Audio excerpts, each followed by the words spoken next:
కేదార్ తన కొడుకని సుధాకర్ ప్రకటించే సమయంలో ముగ్గురు దుండగులు వచ్చి కిడ్నాప్ చేసి తీసుకెళ్తారు. వారి వెంట జగదాత్రి, కేదార్ పరుగులు తీస్తారు. మార్గ మధ్యంలోనే రమ్యకి ఫోన్ చేయడంతో ఆమె ఎదురుగా వస్తుంది.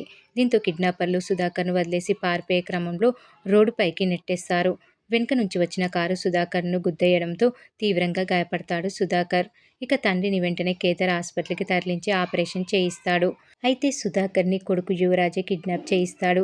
తన మనుషుల్ని పురమాయించి తండ్రిని జాగ్రత్తగా అపహరించి నేను చెప్పిన చోట దాచిపెట్టాలని చెప్తాడు యువరాజు. ఆయనకు ఏం జరగకుండా చూసుకోవాలని సూచిస్తాడు. ఇదంతా తెలుసుకుని వైజయంతి తొలుత కంగారు పడుతుంది. ఇప్పుడున్న పరిస్థితిలో ఇంతకు మించి మంచి ఉపాయం ఏదీ లేదని నిషిక అంటుంది. అయినా కిడ్నాప్ చేసేవాళ్ళు మనవాళ్లే కాబట్టి ఎలాంటి ఇబ్బంది ఉండదని యువరాజు సర్ది చెప్పడంతో తాను సరేనంటుంది. దీంతో యువరాజ్ చెప్పినట్లే సుధాకర్ని వాళ్ళ మనుషులు తుపాకులతో బెదిరించి కిడ్నాప్ చేస్తారు. ఇక కేదార్ ఫోన్ చేయడంతో కౌశిక్ సహా అందరూ పరుగులు పెట్టుకుంటూ ఆసుపత్రికి వస్తారు. ఏం జరిగిందని అడగ్గా మామయ్య గారికి యాక్సిడెంట్ జరిగిందని, అందుకే హాస్పిటల్కి తీసుకొచ్చామని జగదాత్రి చెప్తుంది. దీంతో వైజయంతి బోరున ఏడుస్తుంది. అసలు మీరెందుకు వెళ్లారని, మీ వల్ల ఆయనకు యాక్సిడెంట్ జరిగిందని అంటుంది వైజయంతి. కౌశిక్కి కలుగజేసుకుని వాళ్ళ వల్ల యాక్సిడెంట్ జరగడం ఏంటని ప్రశ్నిస్తుంది. వాళ్ళు బాబాయ్ని కాపాడే కదా హాస్పిటల్కి తీసుకొచ్చారని అంటుంది కౌశికి. లేకపోతే ఆ కిడ్నాపర్లు బాబాయ్ని ఏమైనా చేసి ఉండేవాళ్ళేమో అని అంటుంది. ఆ కిడ్నాపర్లు మీ బాబాయ్ని ఏం చేయరని, వీళ్ళు వెంట పడకుండా ఉంటే నేరుగా వాళ్ళు తీసుకువెళ్ళవలసిన చోటికి తీసుకెళ్లి ఉండేవారని నోరు జారుతుంది వైజయంతి. ఇంతలో యువరాజు కల్పించుకొని వాళ్ళ అమ్మను ఆపుతాడు. దీంతో జగదాత్రి అడ్డుపడుతుంది. అత్తయ్యగారు కిడ్నాపర్ల గురించి ఏదో చెబుతుంటే నువ్వెందుకు ఆపుతున్నావని నిలదీస్తుంది. అసలు కిడ్నాపర్లు ఏం చేయరని మీకెలా తెలుసని జగదాత్రి వైజయంతిని ప్రశ్నిస్తుంది. దాంతో తను ఎంత పెద్ద తప్పు చేశానో తెలుసుకొని నాలుక ఖర్చుకుంటుంది.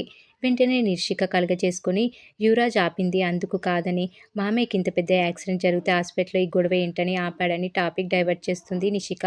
ఇక ఆపరేషన్ థియేటర్ నుంచి బయటకు వచ్చిన డాక్టర్ ఆయనకు పెద్ద ప్రమాదం ఏం లేదని, కాకపోతే కొన్ని రోజులు నడవలేరని చెప్పి వెళ్ళిపోతాడు. కౌశికి వైజయంతి లోపలికి వెళ్ళగా జగదాత్రి యువరాజుని పిలిచి గట్టిగా వార్నింగ్ ఇస్తుంది. మామయ్యని కిడ్నాప్ చేయించింది నువ్వేనని మాకు తెలుసని అంటుంది. మరి ఇంత నీచానికి ఒడిగడతారని అనుకోలేదని అంటుంది. మీరు ఇంటి వారసుడిగా ప్రకటన కోసం ప్రయత్నించే వరకు నేను ఇలా అడ్డుకోవడానికి ట్రై చేస్తూనే ఉంటానని యువరాజు అంటాడు. మళ్ళీ ఇలాంటి పిచ్చి పిచ్చి ప్రయత్నాలు చేస్తే చూస్తూ ఊరుకోనని కేదార్ వార్నింగ్ ఇస్తాడు. ఇంతలో అందరు కలిసి సుధాకర్ని చూడడానికి లోపలికి వెళ్తారు. ఇక వీరశంకర్ అక్కడికి వచ్చి నువ్వు కోలుకునే వరకు సమయం ఇస్తానని చెప్తాడు. అప్పటి వరకు కేదార్కి ఏం జరిగినా యువరాజు సుధాకర్దే బాధ్యత అని లాయర్తో డాక్యుమెంట్స్ చేయించుకొని తీసుకొస్తాడు వీరశంకర్. వాటిపై కేదార్ని సంతకం చేయమంటే తను చెయ్యనని అంటాడు.